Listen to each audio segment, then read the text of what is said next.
Vamos a meternos de lleno en los últimos y muy turbulentos años del reino de Judá. Piensen en esto, una nación totalmente acorralada, con imperios gigantescos amenazando sus fronteras y, por si fuera poco, una profunda crisis espiritual que la estaba carcomiendo por dentro. Y es justo en ese caldero de desesperación donde surgen las voces de tres profetas, cuyas palabras, van a ver, resuenan hasta el día de hoy. Y todo arranca con una pregunta, esa que seguro nos hemos hecho miles de veces a lo largo de la historia. Una pregunta que nace de la angustia al ver cómo funciona el mundo a veces. ¿Por qué parece que a los malvados, a los crueles, les va tan bien mientras la gente justa sufre? Esta es la tensión central que nuestros protagonistas van a intentar resolver. Pero, para poder entender lo que decían, primero tenemos que entender el mundo en el que vivían. Estas profecías no surgieron de la nada, Fueron una respuesta directa a una crisis geopolítica y moral que de verdad amenazaba con arrasarlo todo. Miren, para que se hagan una idea de la presión que se sentía en Judá, solo hay que ver esta línea de tiempo. Por décadas, el imperio asirio era, la superpotencia indiscutible, el terror del mundo conocido. Fíjense, en el 722 a.C., ¡pum!, aniquilan al reino hermano de Israel. Apenas 20 años después, sus ejércitos ya estaban a las puertas de Judá. El poder asirio no era solo una amenaza lejana, era una máquina de guerra brutal que proyectaba una sombra de miedo constante sobre cada aspecto de la vida. Y justo ahí, en medio de todo ese caos, aparecen nuestras tres figuras clave.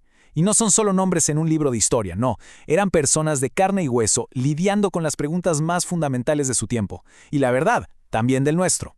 Vamos a conocerlos. Primero, Nahum. Su nombre significa consolador. Y esa es la clave de todo, porque para un pueblo que vivía aterrado por Asiria, Nahum iba a traer consuelo. Pero ojo, un consuelo que venía envuelto en un juicio feroz contra sus opresores. Después tenemos a Sofonías. Su nombre, protegido por Jehová. Y esto es fascinante, porque es muy probable que tuviera sangre real, siendo tataranieto del rey Ezequías. Y su mensaje, claro, iba justo de eso, que en medio del juicio que se venía, un grupo fiel sería protegido, escondido por Dios.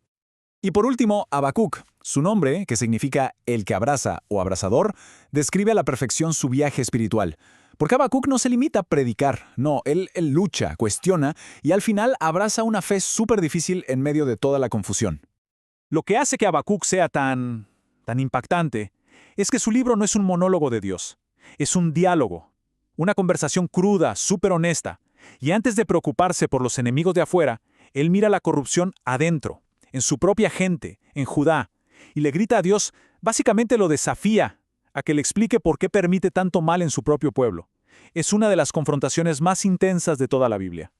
Bueno, ya planteamos las preguntas. Ahora vamos a las respuestas. Cada uno de estos profetas, a su manera, anunció que el silencio de Dios estaba a punto de romperse. Un día de juicio se acercaba y cambiaría el equilibrio de poder en el mundo para siempre. El mensaje de Nahum es clarísimo, directo al punto. Por un lado, la aniquilación total de Nínive, la arrogante capital asiria. Por otro lado, ¿qué significaba eso?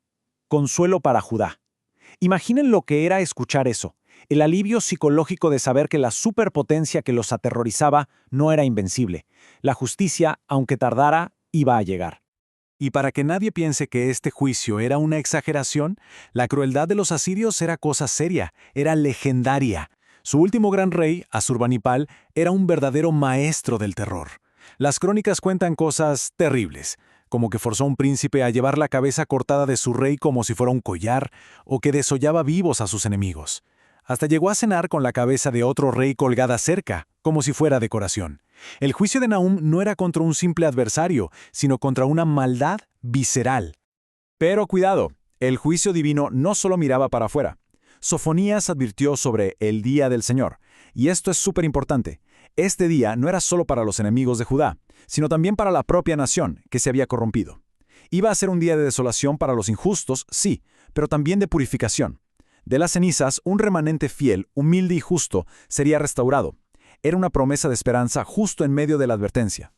Y todo esto nos trae de vuelta a Habacuc, a la culminación de su lucha personal. Después de gritarle a Dios por la injusticia, recibe una respuesta que se convertiría en una de las ideas más potentes de toda la historia de la fe. Y esta es la respuesta que Dios le da. No es un mapa detallado del futuro, no. Es un principio para sobrevivir al presente. En un mundo que parece no tener pies ni cabeza, la supervivencia espiritual no viene de entender el plan, sino de confiar en quien lo hace. El justo por su fe vivirá.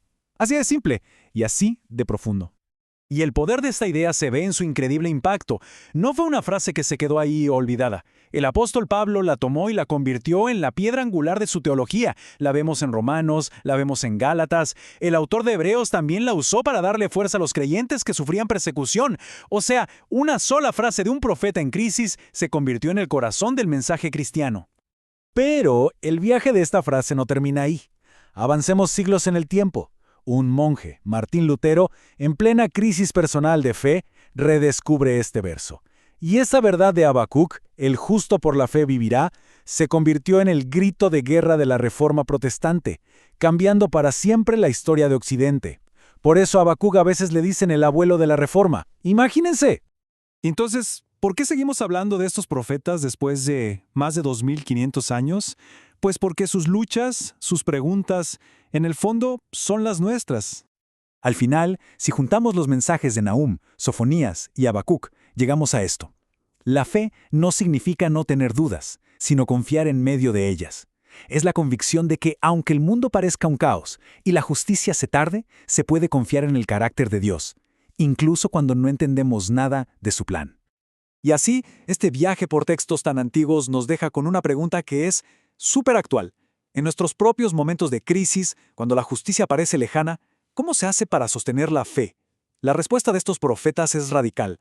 No se trata de tener todas las respuestas, sino de aferrarse a la confianza. Y esa es una idea que, sigue resonando con una fuerza increíble.